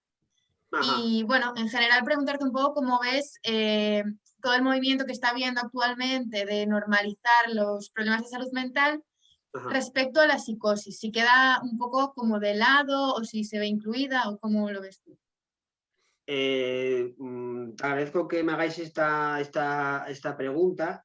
Yo estoy muy orgulloso, sin parecer egocéntrico, de que los manuales de la psicología española científicos, que me gustaría que la gente los vea como suyos, etcétera, se ponga voz a las personas en primera persona. Esto viene recogido de un movimiento que es el movimiento Rethink o el movimiento Escuchando Voces, que no es algo una originalidad nuestra, sino que es un movimiento que es poner voz a las personas que tienen este tipo de problemas, ¿no? Y eso es una cosa que a mí me gustaba recoger en los manuales, ¿no? La ciencia no es fría y distante, ¿eh? La ciencia es cálida y yo creo que poner ese contenido en los manuales de la psicología española nos humaniza, ¿no? Yo recuerdo en mi carrera que estudiábamos los casos con el DSM casos y la realidad sabéis que dista mucho de esa entelequia de los DSM casos, también muy para estudiar, y siempre me chocó hasta tal punto de que me generaba urticaria y pesadillas, que en los libros de psicología no veía a las personas allí. Veía cerebros, veía neuroquímica, pero no veía a la persona dibujada allí, la cara, ¿entendéis? La cara. Y yo creo que una labor muy importante es que le ponemos cara a las personas ahí, les damos su espacio que se merecen por derecho propio, humanizamos los manuales, les hacemos partícipe a ellos, porque al final no hay que olvidar, aunque parezca esto algo así dicho como para rellenar, los manuales son para mejorar la calidad de la atención de salud mental, es decir, de las personas, y la calidad de la profesión de nuestro gremio. Eso es un poco el matiz, ¿no? Entonces, a tu pregunta, es que realmente el movimiento de desestigmatizar nace en el campo de los trastornos mentales graves. Y yo aquí os remito a ver la página de la Confederación, bueno, Salud Mental España, que tiene manuales muy buenos contra el estigma. Manuales muy buenos de difusión, ¿no? Entonces, precisamente, donde nace es en las personas con trastorno mental grave, ¿no? También en las revistas mundiales hay un first person account, que muchas revistas, yo creo que españolas también podrían, y luego, si ves los casos de las personas que escriben, bueno, claro, me preguntaste por los casos clínicos, ¿eh? Ahora voy a abordar eso, pero claro, me fui un poco hacia en primera persona, ¿no? Pero luego voy a hablar de los casos clínicos. Es sumamente relevante y si leéis algunos de los casos, por ejemplo, en el Manual de Tratamientos Psicológicos Adultos, el peregrinaje a Freud está escrito por una persona que tuvo un trastorno psicótico y lo lees y a mí digo, la vez que lo leí se me puso la piel de gallina, trabajando con personas, ¿no? Y es que además lees eso y la capacidad que tiene de redacción y de expresión de cosas que son difíciles de expresar. Y creo que era el epílogo de uno de los manuales no sé si el de evaluación o el de tratamientos, creo que el de evaluación, el aspecto final está escrito por el presidente en su momento de la Asociación Salud España y lo lees y es impresionante. Bueno, eso por un lado. Por otro lado, el manual también responde, por lo tanto, los manuales de psicología tienen que poner a las personas ahí para darles su espacio y porque la persona que está estudiando, el formateo que adquiere es totalmente diferente. Mi hija, por ejemplo, que mi mujer es inglesa, bueno, escocesa, que no diga que es inglesa, escocesa, pues en casa se hablan en inglés y mi hija lo mama desde pequeña, lo tiene ya impreso. Y eso, si se hace desde los primeros cursos de psicología, el formateo de las futuras generaciones va a ser totalmente diferente. Eso para mí es una inversión. Estamos invirtiendo, poniendo semillas que ahora no se ve, pero estoy seguro que recogeremos los frutos. Y se ven las generaciones que vienen ahora, bueno, pues que esto lo van teniendo ya, digamos, como algo inherente, ¿no? Como que algo que ya está ahí de por sí. Pero claro, esto no era así, ¿eh? No era así. Y luego respecto a los casos clínicos, pues claro, viendo esto y viendo los diferentes manuales, pues sí que hay manuales de casos clínicos, pero otra cosa que tienen esta idea es de casos clínicos reales, escritos por psicólogos curtidos en el día a día. Sabemos que torear de salón es fácil, pero bajar al ruedo y torear, eso es mucho más difícil. Entonces, los manuales lo que tratan también es de romper una de las brechas que hay o que se dice que hay, que yo no creo que la haya, pero se dice que hay, que es entre la clínica y la academia. Estos manuales responden a eso, a académicos y clínicos, clínicos que son académicos, académicos que son clínicos y académicos puros y clínicos puros. Y todo se fusiona en esa obra que tenéis ahí, una obra colectiva, y entonces los casos clínicos son casos, no son casos DSM, de esos que están allí redactados los síntomas para que todo el mundo los detecte. No, son casos, eso, pues que farragosos, no farragosos en el sentido negativo, sino que no está todo tan claro, que el tratamiento no es ABC, sino hay que, y puesto allí cosas, y yo creo que eso también puede ayudar a educar y ver casos reales. Y bueno, todos cogimos siempre casos cuando no los teníamos de manuales y eso favorece la formación, etcétera. Entonces, pues esas dos cosas, ¿no? El manual que sale ahora que salió de tratamientos psicológicos adultos tiene todo, tiene son 23 capítulos, todo tiene casos clínicos y todo tiene un first person account, una primera persona, y el manual que sale a final de mes de infancia y adolescencia, lo mismo, hay 25 casos y 25 personas que hablan de su experiencia, ¿no? Y que yo creo que eso humaniza la psicología, les da espacio a ellos y al final, permitidme la expresión, pero redunda en la calidad científica y la mejora de la psicología y del sistema, ¿no? De respuesta, ¿no? Pues ahora vamos a pasar al segundo bloque de la charla, que básicamente es la conducta suicida. Y acerca de ella pues se ha lucubrado muchísimo a lo largo de la historia. Tenemos, por ejemplo, la figura de Emile Durkheim, que en su momento, pues al final, pues muy simplificadamente, venía a decir que aquellas personas en un contexto más ambiguo, con mayor incertidumbre, con menos certezas o ámbitos más sólidos y cerrados, pues tendían a caer más en la ideación suicida o en el acto suicida, aquellas personas con menos certezas ahí. Y te quería preguntar un poco qué comprende la conducta suicida, qué entendemos por todo ello y bueno, que nos relatarás un poco acerca de lo que viene a ser el suicidio y sus diferentes apartados.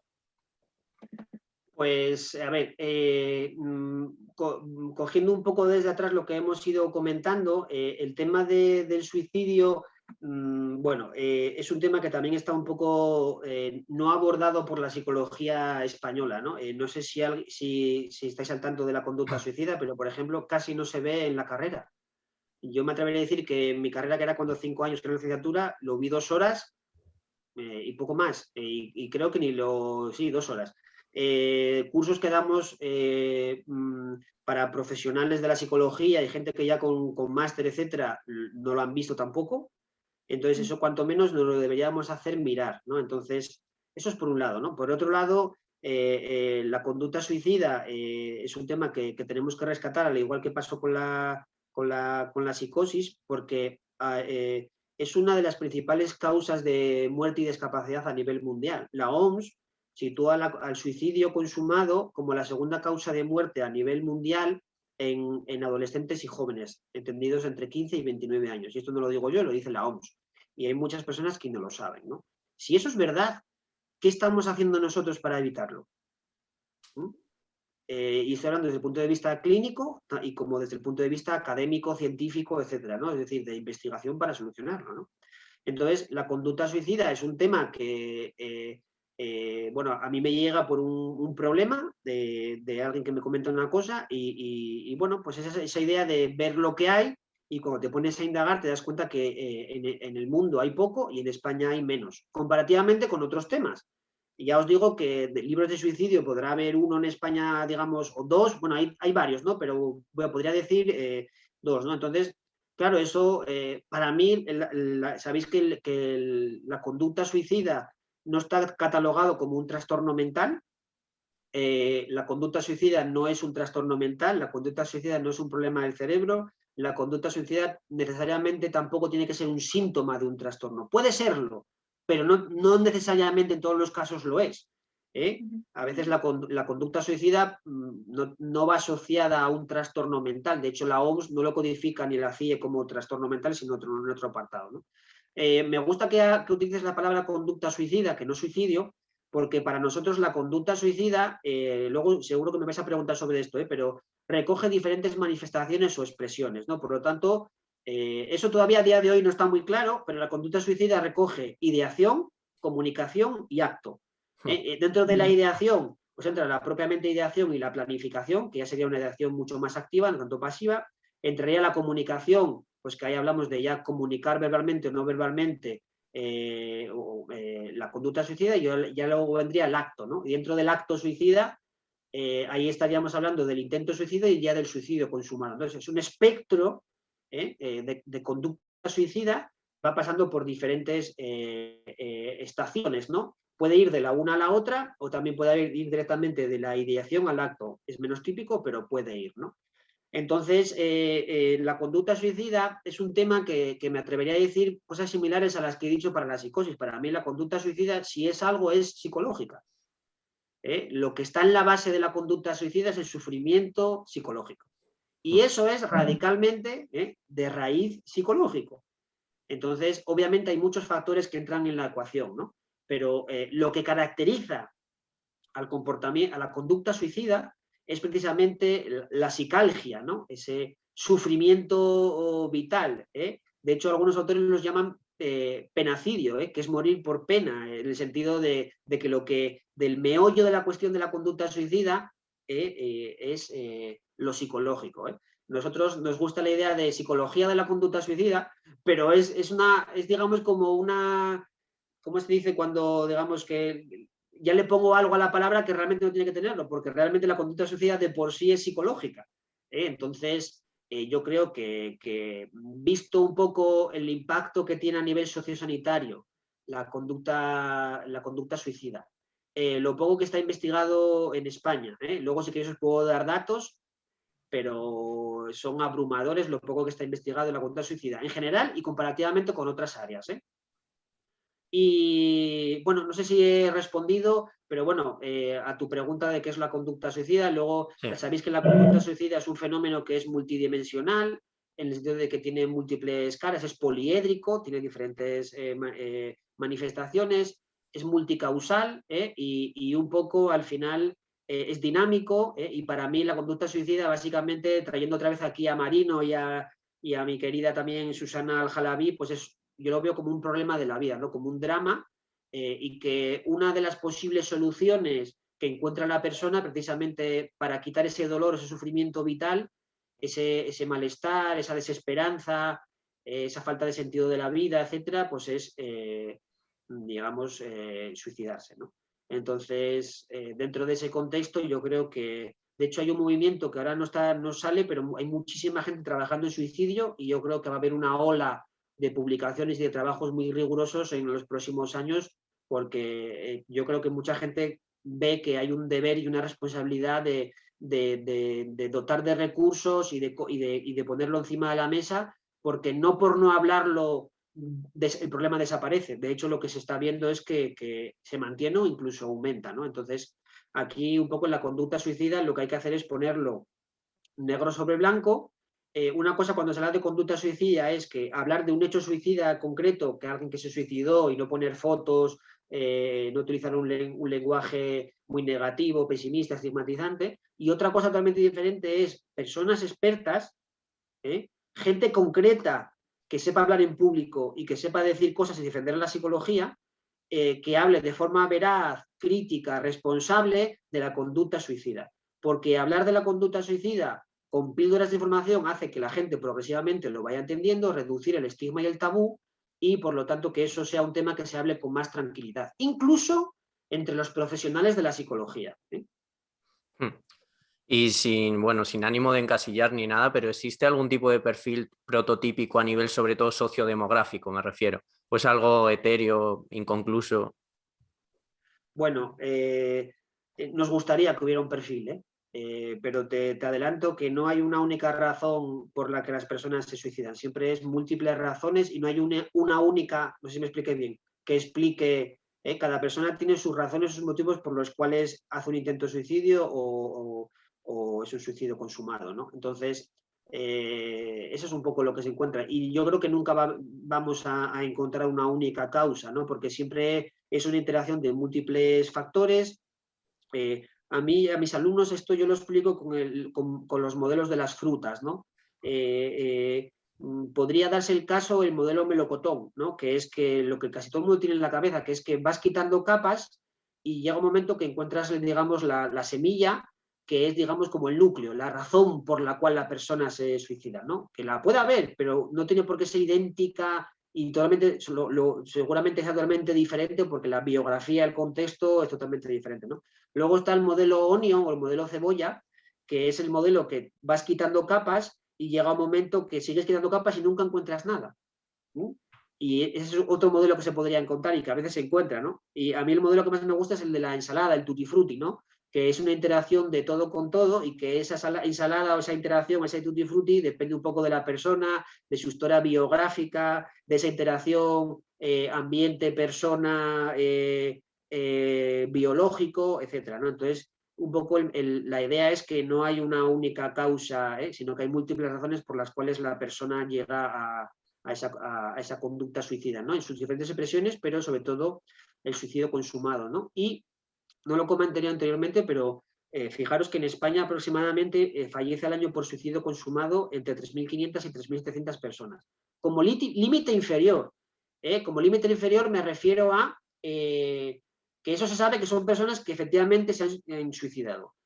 Pero hay muchas otras que se duda, pero no se puede ratificar que ha sido suicidio. Por ejemplo, alguien que choca en coche y no sabe si fue un accidente o es que realmente lo intentó, ¿no? Pero eso es suicidio consumado. Y sabemos que por cada suicidio consumado hay al menos 20 intentos. Por término medio, ¿entendéis, no? Coma por término medio, coma. Ahí, entonces, claro, empieza a sumar.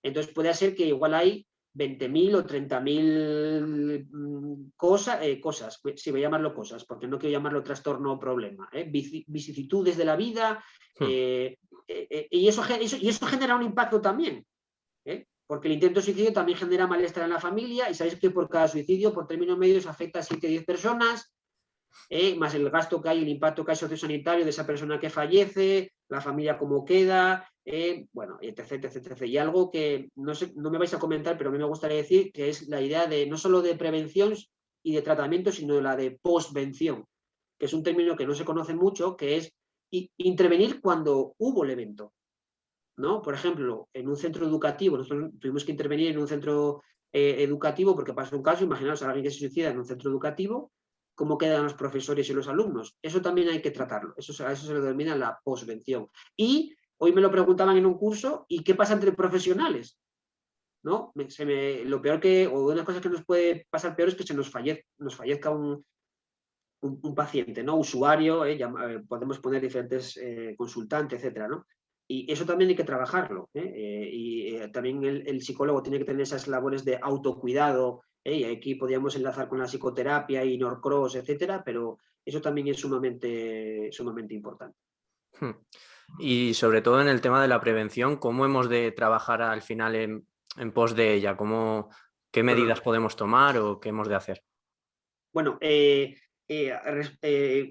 retomando este tema de la prevención y respondiendo también a tu pregunta anterior, que no me quise mojar, pero sí que voy a comentar algo, ¿no? Se sabe que hay factores de riesgo que podía ir al hilo de ese perfil, ¿eh? A mí no me gusta la idea de... Me encantaría que hubiera perfiles en el sentido de para poder mejorar esa predicción, el pronóstico, ¿no? Pero, claro, los mejores factores factores de riesgo, ¿no? Que sabéis que es una variable que está asociada con el incremento, no es causal, es variable asociada. Y por otro lado están los factores protectores, que sabéis que está asociado con el incremento de no tener, ¿no? Y no necesariamente es lo mismo, ¿eh? No por no tener factores de riesgo eso quiere decir que es un factor protector. Entonces, se ve que ahí los principales factores de riesgo es tentativas previas de suicidio, ideación suicida, haber tenido un trastorno mental, por ejemplo, trastorno afectivo y también trastorno ansioso es un factor de riesgo. Estoy hablando sobre todo, me refiero a la juventud, ¿no? También todo lo que tiene que ver con el asentismo, a la escuela, etcétera, suele ser también un factor. Historia familiar de conducta suicida también es un factor de riesgo. Factores psicológicos como, por ejemplo, la desesperanza, la impulsividad, factores psicológicos como por ejemplo la falta de sentimiento de pertenencia. Esa es una variable que a mí últimamente me interesa mucho, O, por ejemplo, la falta de un propósito o un sentido en la vida, ¿no? Y aquí podríamos traer a Frankl, etcétera, pero esos son factores que se ve que son sumamente importantes. Hay otros, ¿no? Además de la desesperanza, por ejemplo, ser una carga para los demás, ¿no? La percepción de carga, o, por ejemplo, la idea de capacidad adquirida, que esto ya estoy hablando de modelos psicológicos específicos de la conducta suicida, de O'Connor y otros, etcétera, pero que cuando la persona ya, digamos que ya tolera ese grado de sufrimiento y ya llega a imaginarse y a percibirse que puede hacer ese tipo de conducta, ¿no? Entonces, digamos que hay como factores que hay de un salto que permiten saltar o que ayudan a saltar de ideación a comunicación y de comunicación a acto, o directamente de ideación a acto, ¿no? Y los factores, como os podéis imaginar, además de eventos traumáticos, como por ejemplo, pues eso, abuso, negligencia o incluso casos de bullying. Sabéis que el primer caso por Olbius en Noruega era de un chico que se suicidó. El primer caso que se estudia de bullying es por un chico que se suicidó, ¿no? Que aquí podría hablar del caso de Joaquín, etcétera, ¿no? También en España, que fue muy conocido, etcétera.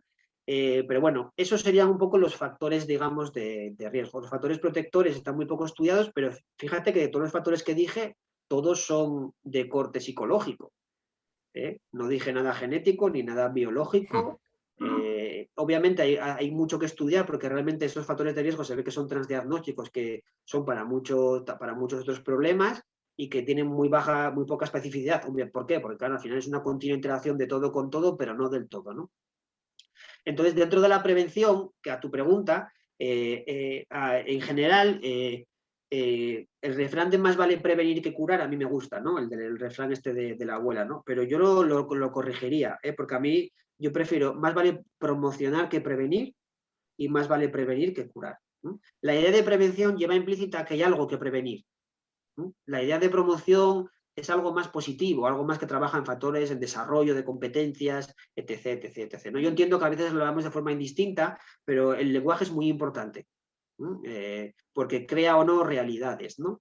Y entonces, bueno, pues cuando hablamos de la prevención, pues claro, obviamente, sin meterme en la idea de promoción y prevención, pues obviamente hay muchos niveles de análisis, ¿no? Yo no sé si queréis que hable solo de lo psicológico, pero bueno, la OMS, por ejemplo, habla de que hay que, por ejemplo, restricción, ¿cómo se previene? A través de los más media. Sabéis el efecto contagio Werder y el efecto Papageno, ¿no? Que eso es muy común, no está muy estudiado, pero en algunos casos, como por ejemplo la serie por 13 razones, se recomienda que eso se vea con un profesional, porque en algunos casos, en personas con un perfil característico de vulnerabilidad, etcétera, puede incrementar la conducta suicida. Entonces, bueno, pero bueno, los más media es muy importante y todo lo que tiene que ver con los medios de comunicación, etcétera, las redes sociales, el acceso a restricción de medios. En España no es tan relevante, pero en otros países como, por ejemplo, Estados Unidos es más relevante que en España, por ejemplo, lo de las armas.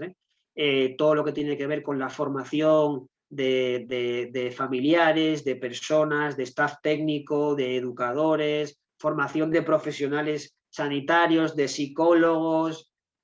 Hoy y ayer en un seminario que dimos nos encontrábamos con que nadie había visto en toda su carrera, ya tenían un máster, una hora de conducta suicida.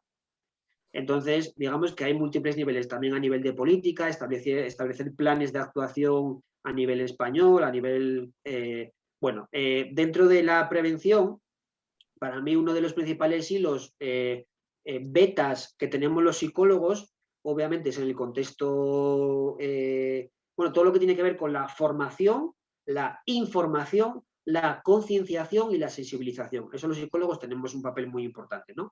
Pero por ir a dos aspectos concretos, para mí una labor muy importante de prevención de la conducta suicida viene en los centros educativos.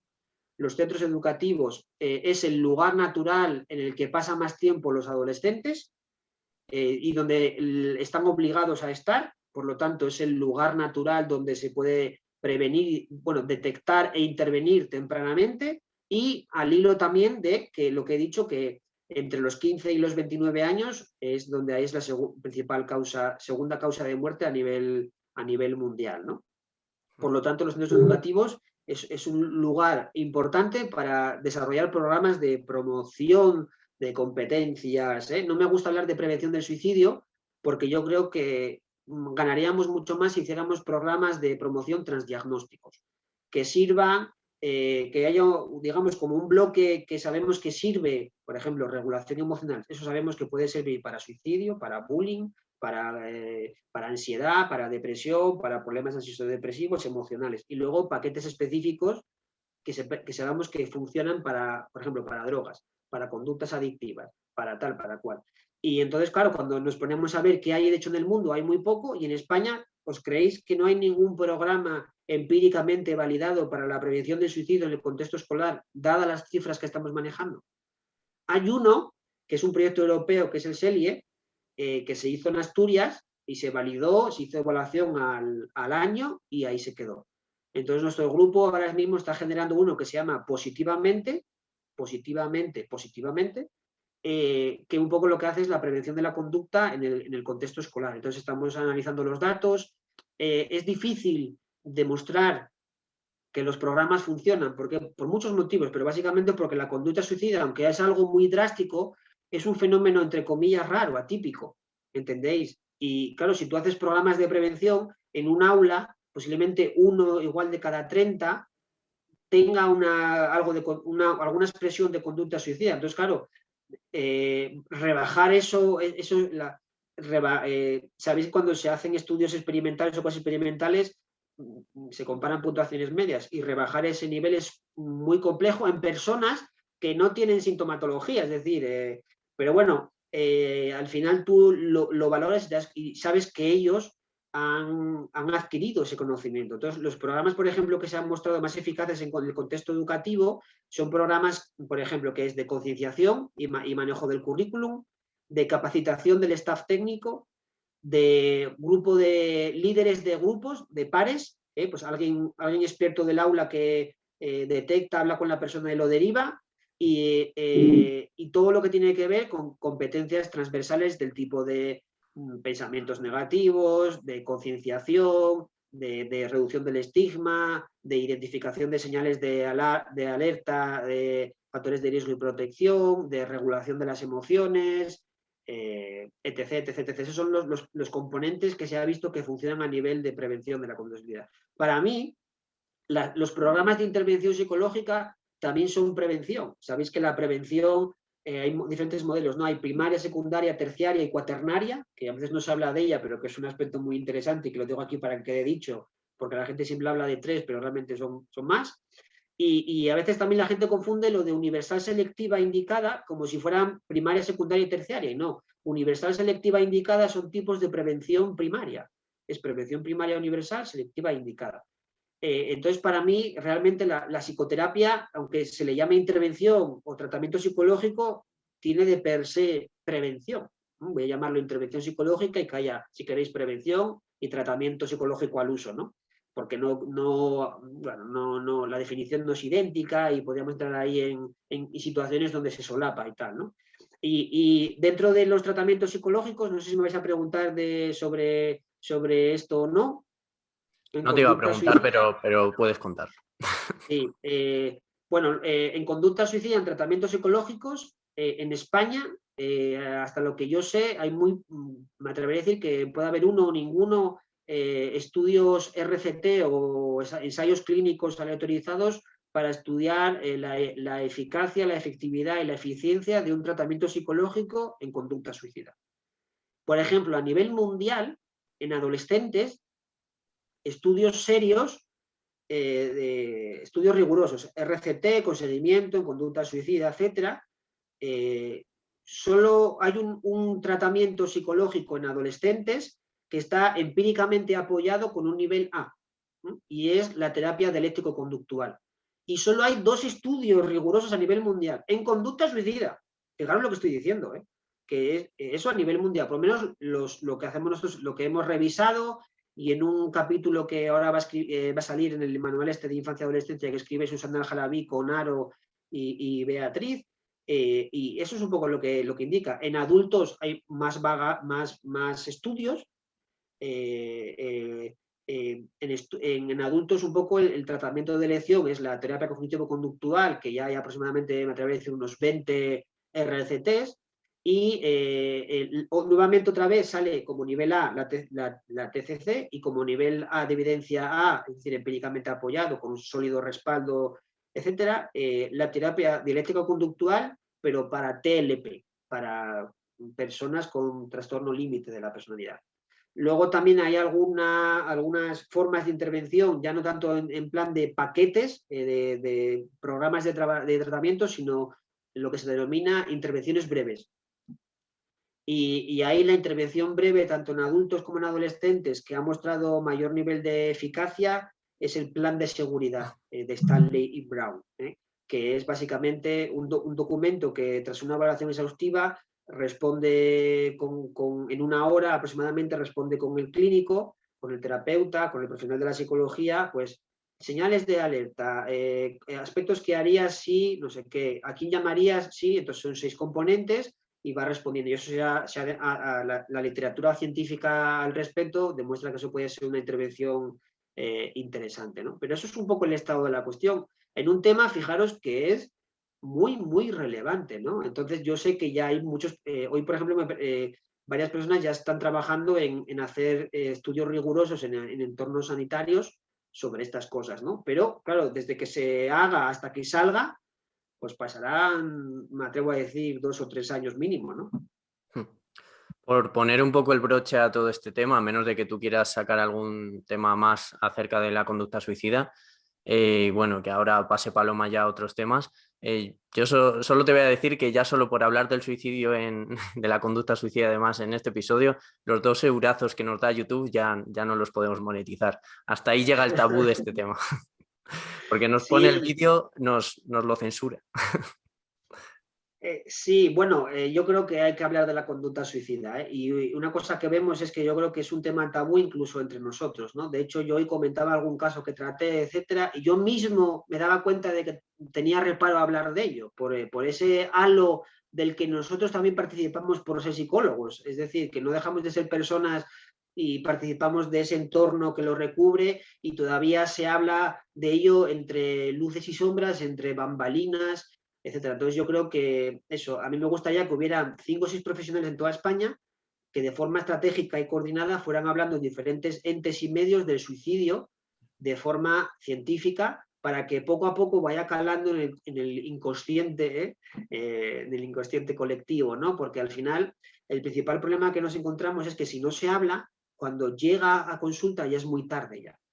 Eso es lo que hay de fondo, ¿no? Cuando ya llega o ni se dice, ¿por qué? Porque la gente, como está tan estigmatizado, está tan tabú, ni lo dice. Y cuando lo dice ya es tan tarde, o cree que no es tan grave, entonces, o que tiene estrategias para solucionarlo. Entonces, claro, bueno, si hasta hace relativamente poco las personas que se suicidaban se enterraban en otra parte, en los cementerios. O sea que, y todavía si pasa es algo. Entonces yo creo que el asunto no es no hablar de ello, sino desde un punto de vista científico. Y cuando pasa, afrontarlo, claro, con una persona experta, hablarlo, aceptarlo como parte de algo de la vida y no como en esta sociedad que vivimos de cosmética de la felicidad, que no hay espacio para hablar de la muerte, no hay espacio tampoco para hablar de las emociones que provocan displacer. Ya sabéis que no es bueno hablar de emociones positivas y negativas porque todas tienen una funcionalidad, pero no hay espacio para eso, ¿no? Yo en mi casa y a mis alumnos, cuando doy clase en psicología o a los alumnos de grado en otros grados, como por ejemplo magisterio, les explico que en educación emocional hay una técnica que es, ¿está triste? Pues es inundación de tristeza. Es decir, que la persona aprenda a estar triste y que sepa que es un proceso que lleva un tiempo, que pasa por una serie de fases.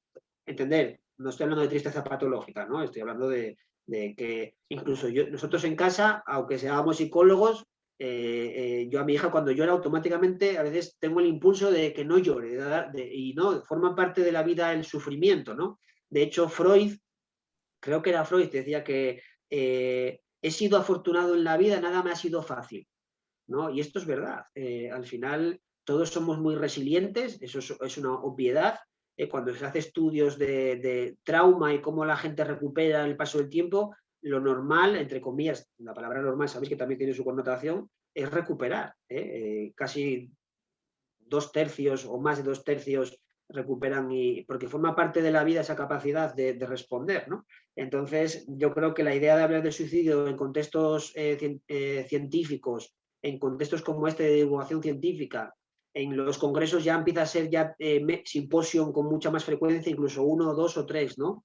Ya se empieza a ver grupos de trabajo, etcétera. Entonces, yo creo que deberían pagar más de 2 euros por hablar de este tópico en las redes sociales. Y yo os doy la enhorabuena porque es un tópico del que hay que hablar y que los psicólogos sepan que tienen una responsabilidad tanto en formarse como en dotar de herramientas a los profesionales. Pues por ejemplo, nosotros vimos que no había ninguna herramienta específicamente diseñada para evaluar la conducta suicida en España en adolescentes. No había, no existía. Y existía alguna, pero baremada en el sentido psicométrico de baremar una muestra representativa extraída al azar, no había ninguna. Entonces creamos una y baremamos otra, que es la escala Peikel. Pues claro, vas dotando poco a poco de recursos a la profesión de la psicología. Y cuando ves cuáles son los test psicológicos más utilizados los psicólogos, no aparece por ahí arriba nada de suicidio, pues inteligencia, lo clásico, ¿no? El sota, caballo y rey, pero que esa tendencia debería cambiar solo por el impacto sanitario que tiene la conducta suicida, claro.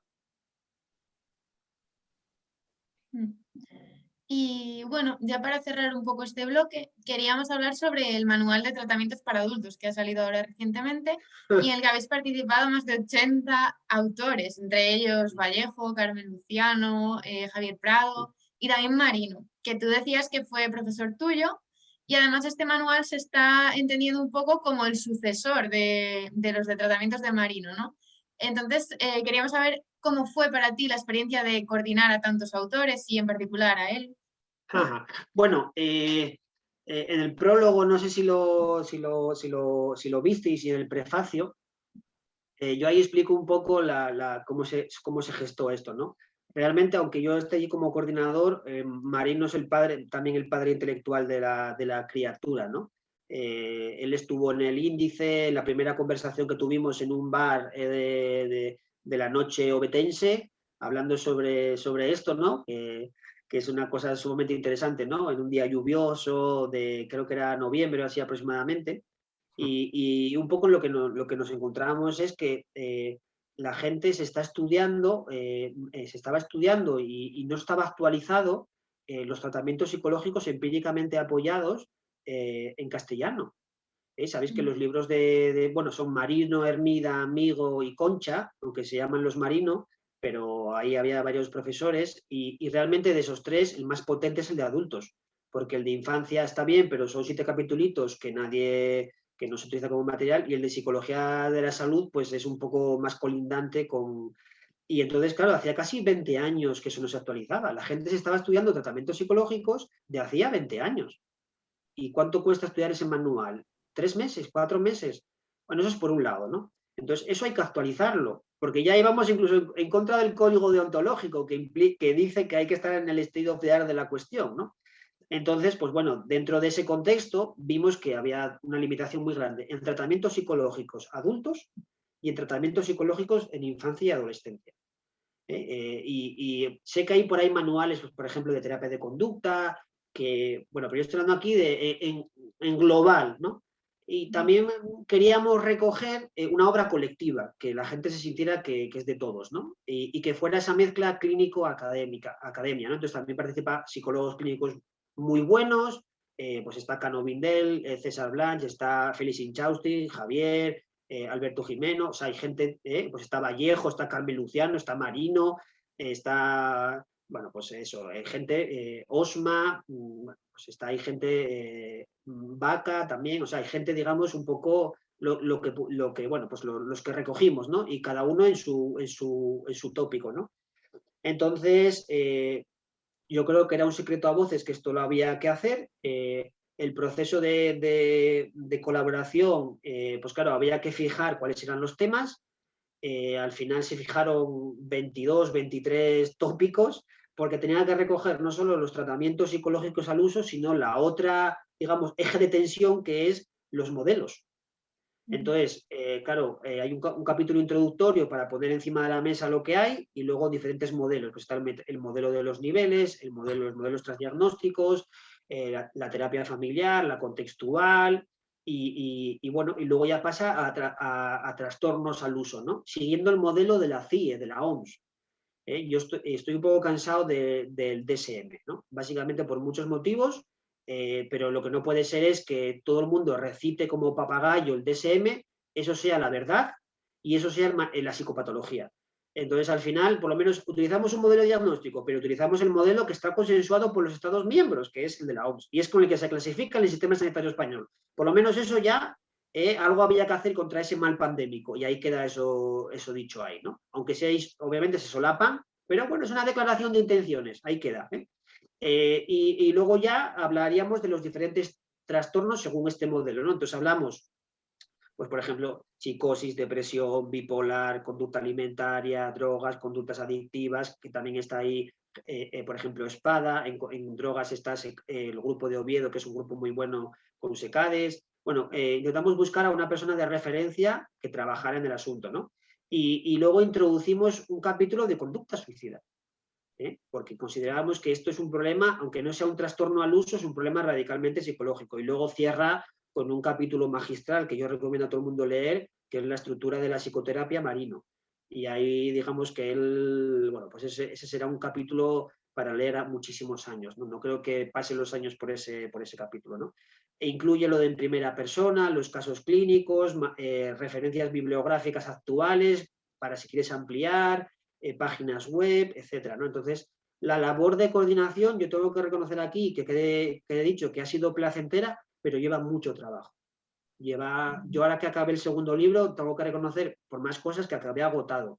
¿Y por qué? Porque revisé cada capítulo 5 o 6 veces, tenía que tener una estructura común, que se viera que hay una coordinación, que uno no dijera una cosa que va contra el otro, que hubiera nexos entre los capítulos, que todos tuvieran una estructura pues de introducción, desarrollo, recomendaciones, conclusiones. Y sabéis, claro, entre 80 personas, cada uno escribe de una forma, uno lo pone de aquello, y algunos capítulos soy un poco obsesivo para la revisión y algunos capítulos los revisé 5 o 6 veces.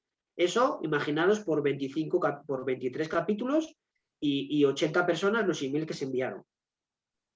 Eso solo para el de adultos. Y otra cosa que sabéis que se ha generado un cuerpo de conocimiento científico muy importante en los últimos años es en la infancia y la adolescencia. Entonces, paralelamente íbamos trabajando en el de infancia y adolescencia. Y el de infancia y adolescencia, que saldrá ahora a final de mes, del que yo me siento muy, muy orgulloso, como obra colectiva, no mía, como obra colectiva, que también participaron más de 80 autores, pues ahí también trabajamos con un capítulo introductorio en el capítulo de adultos también, además de la introducción, hay dos capítulos muy interesantes que van con los modelos de Norcross, etcétera, igual etcétera, que es la idea del consultante y del proceso terapéutico, que eso tampoco estaba en español. Bueno, pues entonces yo creo que eso, digamos, es un hito y del que yo creo que nos podríamos sentir un poco orgullosos, ¿no? Y yo lo digo así de verdad, y hay mucho trabajo de fondo, mucha gente muy implicada y profesionales que lo hacen gratis et amore, porque de los libros nadie se hace rico. Podría comentar aquí el caso de un capítulo que escribimos que ese año se tuvieron que devolver libros, etcétera, y cuando nos llegó el documento de la editorial salía menos 0,3 euros.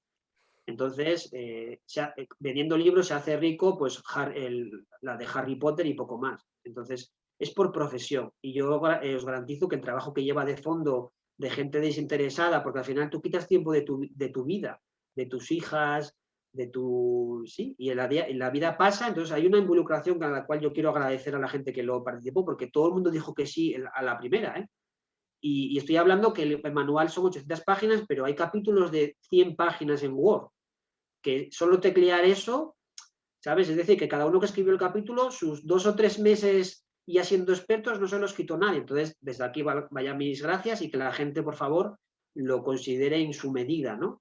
Obviamente con críticas constructivas, porque eso está para mejorar. Y luego pasaríamos al libro de infancia y adolescencia, que digamos que sigue este mismo eje, pero son 25 capítulos. y son 870 páginas. Es un buen... Ahora mismo está en imprenta y sigue también esta tendencia, ¿no? Esta idea de un capítulo introductorio que recoge tratamientos psicológicos, diferentes modelos y la idea de consultante y proceso terapéutico. Luego un capítulo muy grande de modelos en general, escrito por una profesora de Oviedo, Ana, que es un capítulo muy, muy bueno, que digamos sería un poco los diferentes capítulos del otro, pero claro, como está el de adultos, no puedes volver a repetir lo mismo, entonces es como un compendio específico para adultos, pero de todos los modelos. Y luego considerábamos que tenía que aparecer lo transdiagnóstico, porque, bueno, porque tiene que aparecer, porque eso es un modelo muy interesante y que está demostrando que su utilidad, y etcétera, ¿no? Y luego ya pues entramos ya en los trastornos, ¿no? Entonces, dentro de este modelo de infancia y adolescencia nos interesaba trabajar con trastornos. No me gusta tampoco la palabra trastorno, ¿no? Que tiene su sentido por lo del torno tras. Me gusta más la idea de problema, ¿no? O de dificultad. Y lo digo por lo siguiente, porque abordamos diferentes problemas, por ejemplo, depresión, ¿no? Digamos, problemas un poco... bueno, aquí, problemas que son típicamente adolescentes, y de infancia y adolescencia, perdona, como por ejemplo el TDAH, el TEA, que lo escribe, por ejemplo, Juan Martos, el TDAH que lo escribe el grupo de Oviedo, y diferentes tópicos, ¿no? Depresión, bueno, no, perdona, tópicos que son específicamente de la infancia y la adolescencia. Y luego incluimos también tópicos que sabemos que se dan en la infancia y la adolescencia, pero que realmente no hay una categoría diagnóstica en infancia y adolescencia, como por ejemplo la depresión. La depresión sabemos que sí, tiene sus raíces en la infancia y la adolescencia, aunque se diagnostica en la adultez. Y esto lo utilizamos para ansiedad, para depresión, entonces se formula un poco el problema o la dificultad y se comentan los tratamientos psicológicos que están empíricamente apoyados. Y se introducen otras dificultades que no son trastornos, pero que sabemos que son relevantes, tanto para la profesión como para la sociedad. Por ejemplo, el bullying.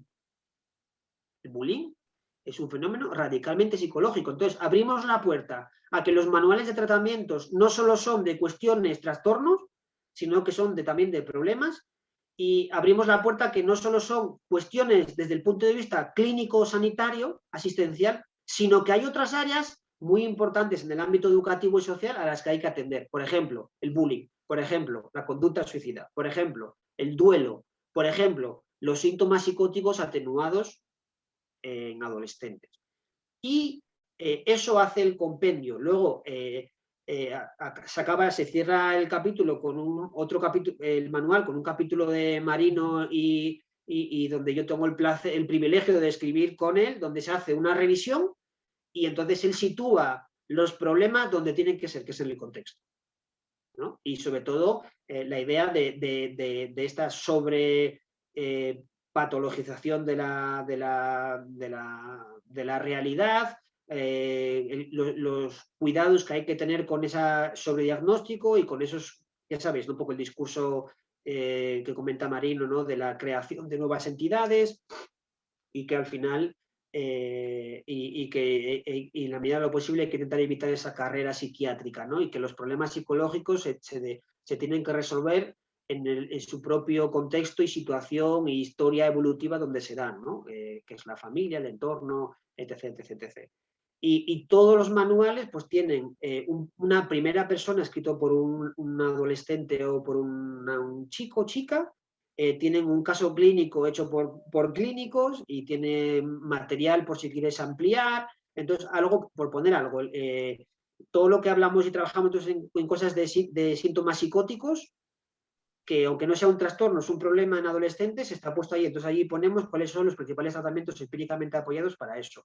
En el de conducta suicida, pues lo mismo. Entonces, esto que comenté yo anteriormente de los trastornos, de qué es la conducta suicida, de cuáles son los factores de riesgo y protección, de cómo son los tratamientos, de cuáles son los que están empíricamente apoyados, de cuáles son los componentes efectivos, de qué líneas futuras hay que hacer, eso está documentado con un caso clínico de una chica con conducta suicida en los manuales, y hace un total de 25 capítulos que yo creo que cubre un gap, cubre una limitación muy importante en el campo de la psicología española, que es que no había manuales rigurosos, actuales, en temas tan relevantes, porque si me preguntáis, uno de los buques insignia de la psicología, si no son los tratamientos psicológicos, no sé cuál es.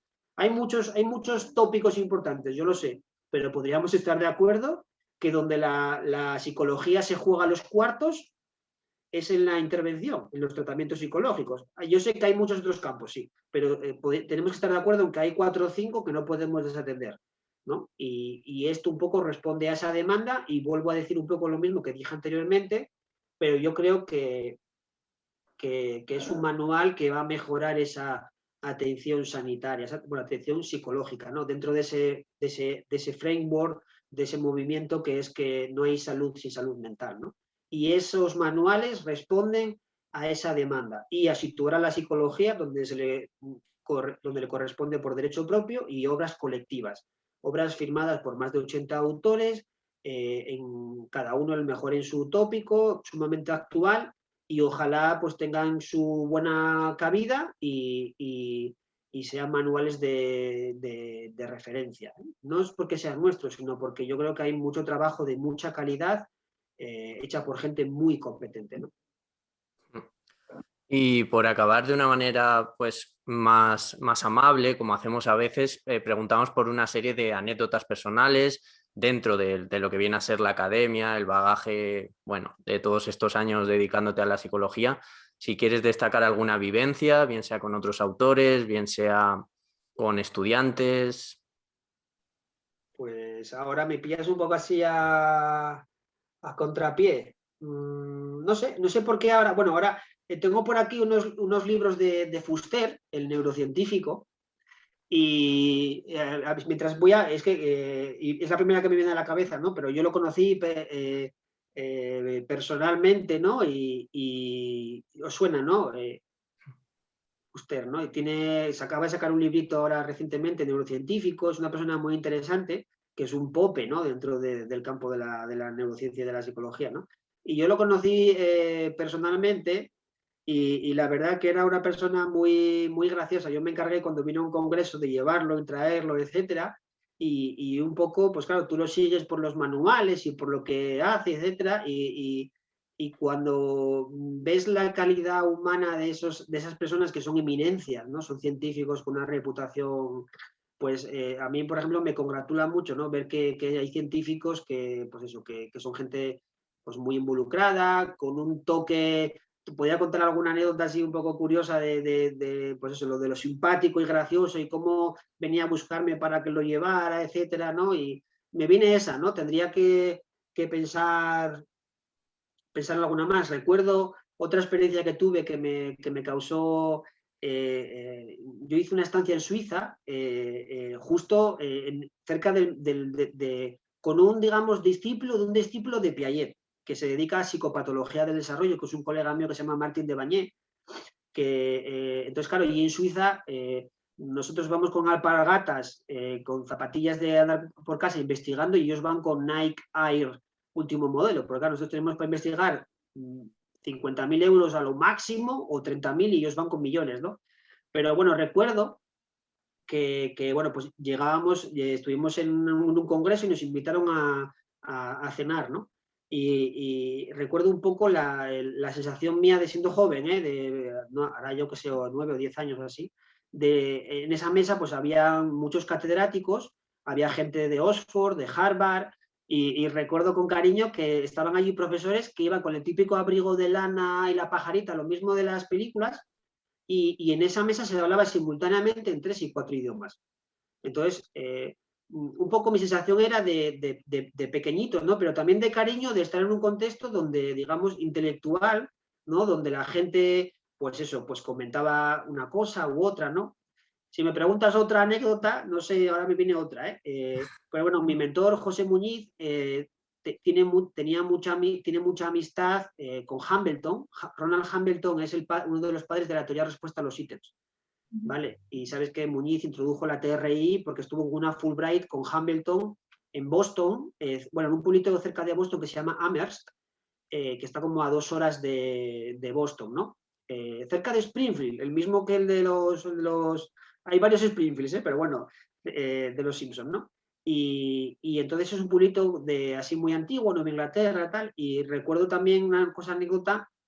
Bueno, era la casa de este señor, que todo el lateral de la casa era de cristal, un lateral entero de la casa, Y recuerdo también con cariño, ¿no? Que me iba a buscar a casa y pues imaginaos días que había igual menos 17 grados, no sé, experiencias de esas de la vida, ¿no? Y recuerdo, pues, por ejemplo, de ir a ver partidos de hockey, porque en esa zona y en esa época había partidos de hockey, en estadios donde solo el hockey tenía 30.000 personas, ¿no? Entonces, no sé, lo recuerdo con experiencias de esas como muy impactantes, ¿no? De salir de casa y ir a otro país y todo el mundo de pie y bueno, y eso es un poco anécdotas, pues que tengo alguna otra por ahí.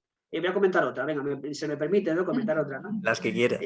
También con una profesora que era una de las popes del mundo en cosas de psicometría, intentando ligar conmigo. Eso también es una experiencia que, claro, yo la leí y la estudiaba y cuando veo que estaba ligando, no porque fuera yo, sino por la idea de español, ¿no? De macho, ¿no?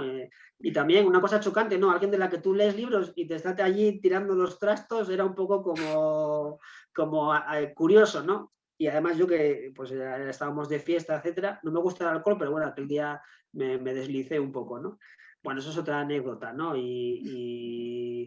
Bueno, pues básicamente no sé si podía contar alguna, pero bueno, esta era un poco más así como graciosa, ¿no? Y como no lo tenía así preparado, no sé si se me vendrá alguna otra por ahí, pero bueno, yo creo que con esto son anécdotas un poco de lo humano de la ciencia y de experiencias que son transformadoras, ¿no? Que te cambian y con el paso del tiempo te das cuenta bueno, pues cómo eso es importante y te marca tu vida, ¿no?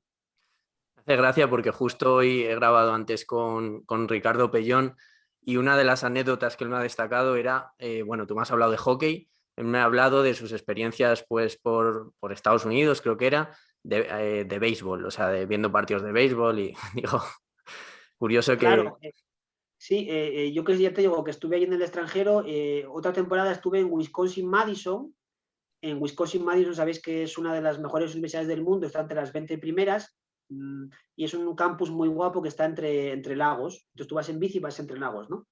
Y ahí está el señor el Davidson, el que trabaja con el Dalai Lama. Y entonces las instalaciones de la Universidad de Wisconsin-Madison tú las ves y son como las de cualquier otra universidad aquí de España. Pero claro, ves el centro del Davidson pues es un centro circular todo de cristal, con la última tecnología, delante de un lago precioso, ¿no? Entonces, claro, son experiencias y vas caminando por la calle y es curioso, ¿no? Porque estás en Norteamérica y todo lo que había era gente asiática, ¿no? Entonces, es como importa, todo el mundo va a formarse a Norteamérica y luego esa gente luego vuelve a su país. Y al hilo de esto del béisbol, claro, allí la gente cuando pone digamos que era un pueblo que es entero es un pueblo, pero es una ciudad universitaria, con su propia policía, allí moría gente. Yo recuerdo veces que no podíamos ir por caminos porque fallecía gente dentro del campus, asesinaban a gente, o sea, como las películas, literal, ¿no? Entonces, y recuerdo que en un partido de fútbol americano, el campo solo de ese campus entraban 90.000 personas. O sea, cuando tú vas al Camp Nou, que es o al Santiago Bernabéu, porque no se me vean los colores, ¿no? Pero, y ves eso, y allí es lo normal, ¿sabes? Es otra dimensión, ¿no? Entonces, pues nada, no sé, son anécdotas pues curiosas, ¿no? Y estas ideas pues te cambian, ¿no? Pues eso, que cuando se va a investigar al extranjero, no solo se investigan ciencias, sino que tú mismo también investigas y conoces otras cosas que básicamente lo que te abre es la mente, ¿no? Te abre a ver otras culturas, otra gente, interactúas con gente de otro tipo y calado, e investigar, eso también es investigar, ¿no? No solo, digamos, traer conocimiento científico, sino conocer el mundo bueno, o sentir, pues, por ejemplo, el racismo en tu propia piel que ves en la tele, pues sentirlo ahí, porque aunque yo sea europeo, pues me tachaban por latino y sentir el racismo en tu propia piel. O sea que, pues eso yo creo que forma parte de la vida y cuando pasa el tiempo, parece que estoy contando aquí como el abuelo Cebolleta las historias, ¿no? Pero son cosas que te impactan y para mí eso también es investigar, ¿no? Y eso es gracias a un sistema que tenemos, que a veces nos quejamos, pero tenemos un sistema muy bueno y muy competitivo, ¿eh? Y hacemos maravillas con lo poco que tenemos, ¿no? Así que, pues no sé si con esas historias yo creo que Otro día contaremos alguna de sidra y estas cosas asturianas, pero eso quedará para la siguiente. Pues nada, Eduardo, por nuestra parte, te agradecemos mucho que hayas compartido un rato hoy con nosotros. No sé si quieres dejar algún tipo de mensaje final, de despedida, y si no, pues cerramos. Pues nada, yo acabo como empecé, que es dándole las gracias. No quiero que estas palabras sean vistas como huecas, pero para mí la labor que hacéis es esencial, es primordial. Yo mismo os escucho y vi casi todos los episodios, los veo a veces cuando voy en coche, en el sonido, entonces para mí, lo digo de corazón, sois una referencia. Y estoy seguro que, Marino sé que os lo dijo también, y estoy seguro que mucha gente lo hace. Así que no desistir, y si algún día os hace falta ayuda para continuar, pues pedirla, porque yo creo que una labor que tenemos los profesionales, igual los que somos más senior, no senior, mayores, es que estas cosas se mantengan. Y yo os agradezco porque yo tengo aprendido mucho de los debates de Marino, etcétera, aunque Marino es amigo, pero bueno, de todo lo que tiene que ver con el cognitivismo y muchas otras que tenéis ahí, que vais de la mano de Psicoflix, y para mí, pues yo creo que vuestra labor es encomiable. Yo sé que esto lleva tiempo, que es de vuestra vida personal, y sé que cansa, desgasta, ¿no? Cuando haces varios días, pero yo creo que no nos deberíamos de cansar de daros las gracias. Y espero que con el tiempo esto se reconozca, y si no, algunos nos encargaremos de que así sea. Así que mi más sincera enhorabuena para vosotros, porque que yo esté aquí es gracias a vosotros, ¿no? Y vuestra difusión, y seguro que toda la gente que pasó por aquí y la que no pasa y os escucha estará totalmente de acuerdo con lo que yo digo y suscribirá totalmente lo que estoy diciendo, ¿no? Así que gracias a vosotros por vuestra labor, y gracias por haberme considerado a mí en este espacio, y ojalá que esto que se comente aquí sirva, ¿no? Sea de utilidad para abrir espacios de debate, para educar y formar y deformar, y para iluminar ideas complejas en las nuevas generaciones, ¿no? Pues de verdad que, vamos, todo un honor que nos digas eso. Tampoco sé mucho que decirte al respecto, pero Nada, que no. en la vida a veces sobran las palabras, Sí, así totalmente. que solo hay que asentir y también vosotros autorreforzaros, aplicaros un poco la psicología, que os lo merecéis. Muchas gracias y te mandamos un abrazo. Otro para Muchas vosotros y para los oyentes escuchantes. Así que muchas gracias a todos por escuchar, y nos vemos en el siguiente programa de Engrama con otro profesional.